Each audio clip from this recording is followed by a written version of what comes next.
What's up mga technician? Nagbabalik ang DIY po ng technician. Sa mga hindi pa nagsusubscribe guys, subscribe na kayo. Click ang notification button, click ang notification nyo rin ako mga videos. So nga pala guys, ito nga palang TS1M natin na soldering station ay may problema sa UI. So sa mga nakapanood nun, unang video natin, ito yung part 2 nun. Kasi syempre baka magtanong kayo bakit blackout yung information, okay? Or yung info. So ito yun guys. Ay, ayan. So, itong information blackout yan. So, kahit pindutin natin wala yan.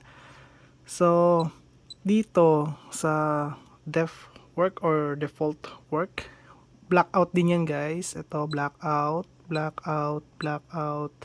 Black screen lang siya. Or, hindi blackout, black screen.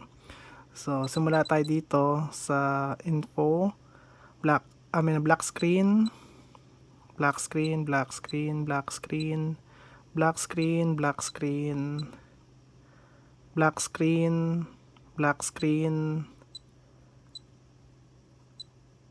black screen. Sasabihin ko sa inyo lahat ng black screen. Kasi hindi ko to guys napakita sa inyo. Okay? So, ito black screen. Low voltage protection, black screen. Itong flip detection, okay naman yan. Ito guys, yung tip type, black screen yan. Ayun po ulit. So, ngayon, nag-email ako doon sa mini DSO. Okay? Sa kanila mismo. Doon sa service at minidso.com. So, email kayo pagka may problema kayo tungkol sa mga product nila. Bibigyan kayo guys ng hex file para ma-update agad yan. So, sa mga YouTuber na nag-ano nito, nag-review. So, yung info nila, yung hardware tsaka yung software is parehas na version 1, 1.0. Okay? So, ngayon, meron tayong version 1.3. Okay? Master na po yun. Yung pinaka-master niya na po, yung hex na yon. So, binigay sa atin guys.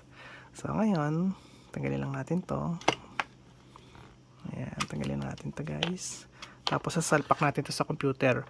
So, bago to guys, sasalpak sa computer, hold itong ano na to guys, kasi may pindutan to rito eh. Ayan o.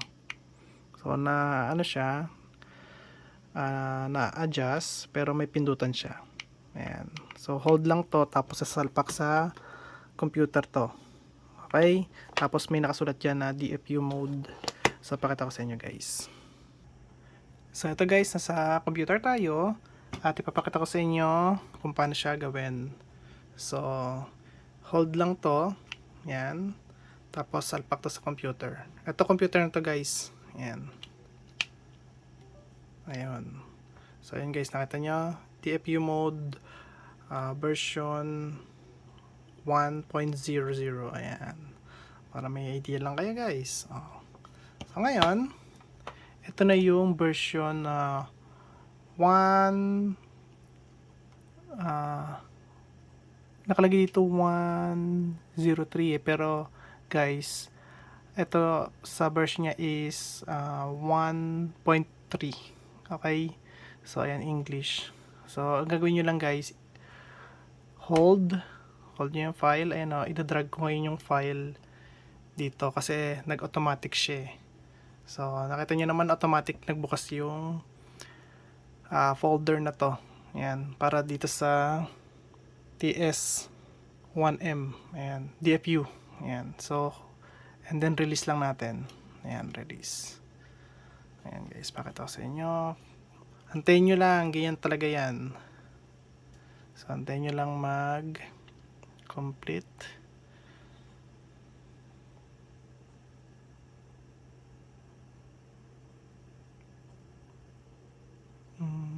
Ayun.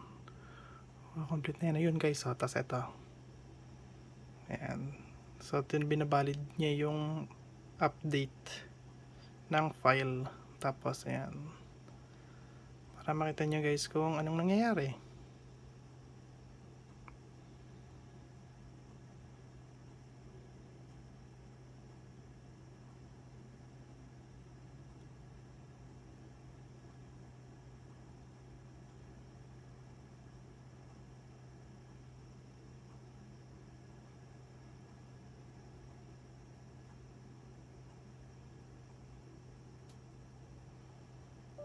Ayun. Okay na guys. So, ganyan lang siya pagkatapos mag-update. So, ang gagawin nyo lang guys ay ito. So, ayan lang itsura niya. So, ang gagawin nyo lang dyan ay tatanggalin nyo to.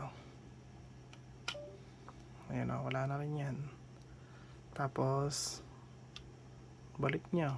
Tignan nyo kung ano nangyari. Ayan na siya guys. Okay. At ito may nakasulat siya rito. Tignan natin kung ano yung nakasulat. Ayan na siya guys. Ayan. Ayan yung mga function niya ngayon. Okay. So, ayan yung configuration. So, ayan. At ano natin guys, tingnan natin yung settings na nito. Ayan. Hindi ka nakita yan guys. So, tingnan natin yung settings niyan.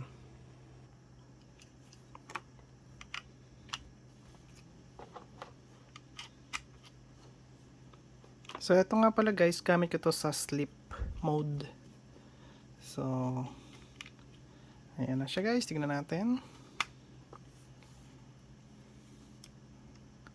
Okay, automatic talaga siya napunta doon kasi dito guys sa detection niya para sa tip. So, punta tayo guys dito sa settings. So, itong info, tingnan natin. Ayun. Kitang-kita niya guys yung software niya ngayon. Nasa 1.3. Okay, tsaka kita na natin yung tip type. Kita natin yung resistance ng tip. Kita natin yung voltage input. At temperature niya ngayon. Siyempre yung hardware at software tsaka hardware version. Ayan. So, yung tip type. Ayan guys. Pwede siya sa 210 at saka sa 115 or 115. Sa detection, ito guys, dati hindi ko to nakikita, hindi ko alam kung pinaka maximum nitong low voltage protection. So ayan guys, meron siyang from 6 volts up to 21 volts. Ito guys, hindi ko rin alam ang language nito dati.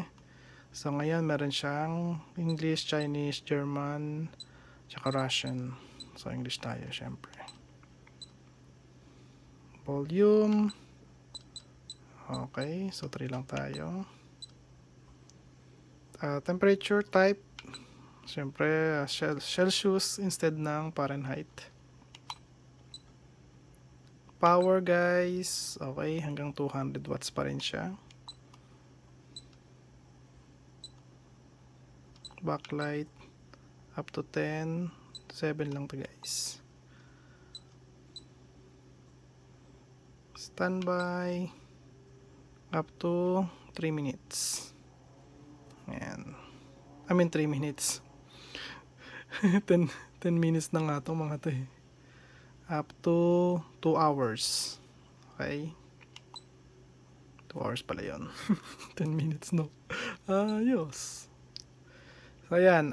Sleep time up to ayan 1800 seconds. Hindi ko yun alam guys.